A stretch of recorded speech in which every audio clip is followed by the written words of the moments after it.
reflect on a personal experience when I was getting my ass whipped by the police. I was 15 at the time, and it was two of the young Lord sisters who came and baptized the bastard from behind.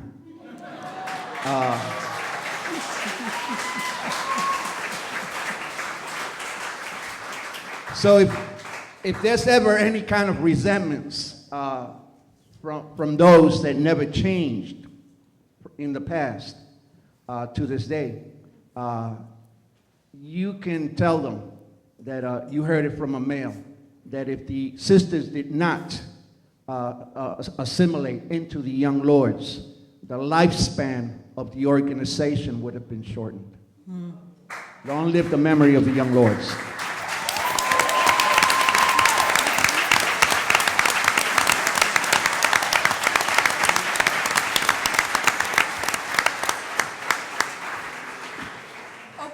We're going to end with this final question, and then we're going to have brief comments because we have to end, unfortunately. Let's do the song. Oh, and we're going to do the song. Instead of the brief comments. Instead of, okay. Okay, that's a surprise. Yes, very briefly. Very briefly. Number one, it's amazing to have a group of women like yourselves actually come up on it. It's amazing to have a group of women like yourselves present yourselves here. I thank you so very much. As an organizer who's been organizing for 15 years, you just give it more credit to keep doing that work. My question is about the demise of the young lords, right? Like, when it came down, how did it affect all of the women, the kids, the families, when they were, like, that was a really big moment. When it broke down, what happened? How did you guys feel about it? And how do you continue to work this? How do you continue to push the work forward, but in different venues and in different ways? Because talking about it now, it's the history, but how do we bring some of that back? Okay, I want to call on some women who haven't spoken, Minnie and Wilma. So talking about getting lost, when I left the Young Lords Party, I had to go into the workforce. So I went and worked at Roosevelt Hospital, and they didn't have a union. So, and I didn't know what a union was, but I did see that it was fighting, it was struggle in the community, it was standing up for your rights, and the same thing that we were going within the Young Lords, as far as sexism, racism, we were facing that every day at the workforce. And the only way that we can come together as a group and as a collective, which we learned in the party, was to form that collective and how we worked among ourselves in the party. How do you work among yourselves in the workforce so that you can provide the best quality patient care for the community? So the tools that I got, and many of us got in the Young Lords, we continue. And then just one last thing. There's a very young group. The relevance of then and now, there's a very young group called Justice League. They are a group of sisters, badass sisters, that are so like what we were going through in the party as young women. If you all know that they marched, they walked.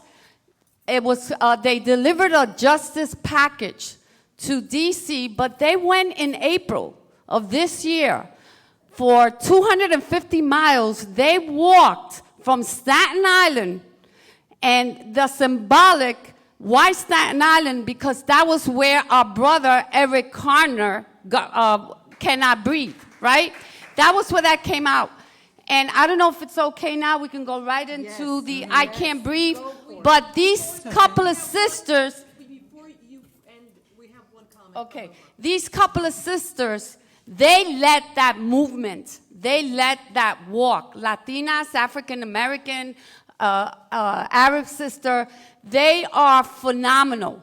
And they are part of continuing the legacy, right, of building this movement. And once again, it's the leading force in that march. We ran into obstacles. I joined the march halfway. We ran into obstacles. They got solutions. We had contradictions. We had the sexism, right, that they ran into, the challenges, but they took it on. And I grew. I'm 64 years old. I was born again. Even though there's a period that we continue, but when I went to that march, there was no way that I thought that I could walk for 4 days. But it was because of the love of the people and because of these sisters that were leading this march into Baltimore, where our brother, again, that day was killed. The sisters led the march in the Baltimore community to bring awareness and the passion and the fight back that, yes, sí se puede, and we are standing up once again. And these sisters, again, in their early 20s. So I have to acknowledge that Justice League.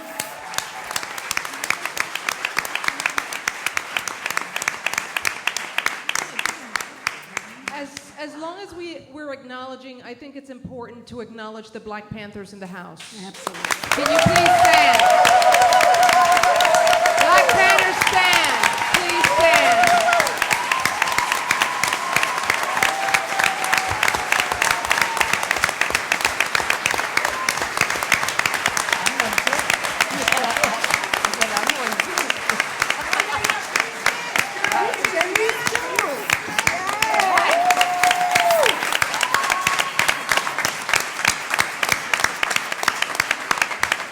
I would like to acknowledge my husband, the Black Panther, from the Black Panther Party, Bruce Richards, who please stand up again, and an executive vice president of 1199.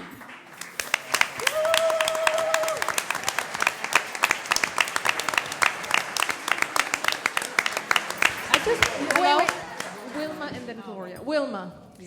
To address the question that was asked about the demise of the Young Lords, I think it's a very important topic, and I'm glad that Edie's referred to it.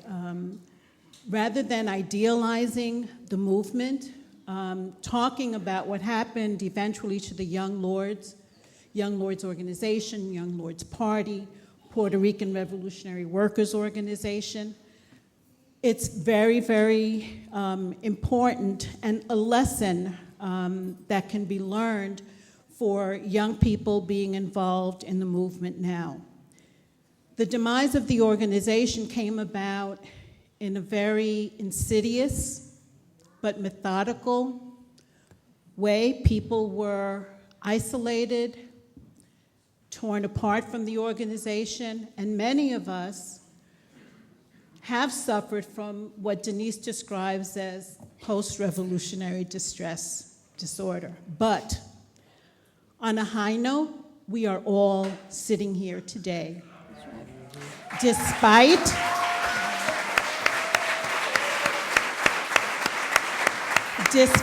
those trials and tribulations and the heartache and the suffering that we have at different points gone through, we continued after we left the organization in our own small, significant ways to bring about change wherever we were.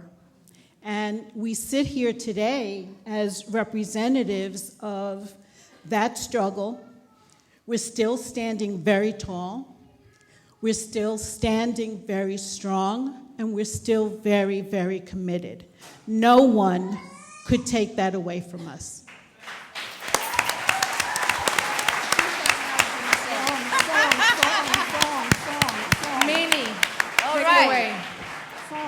So I got this from the Justice League sisters, and when we walked, this is their song into Baltimore and all the way up to D.C. So their song is, I can hear my brother crying, I can't breathe. And also, I can hear my sister crying, I can't breathe. Now I'm in the struggle that I can't leave. Calling out the violence of the racist police. And we're not gonna stop till my people are free. And we're not gonna stop till our people are free. Pa'lante, siempre pa'lante. Say her name, Carmen Rodriguez. Say her name, Carmen Rodriguez.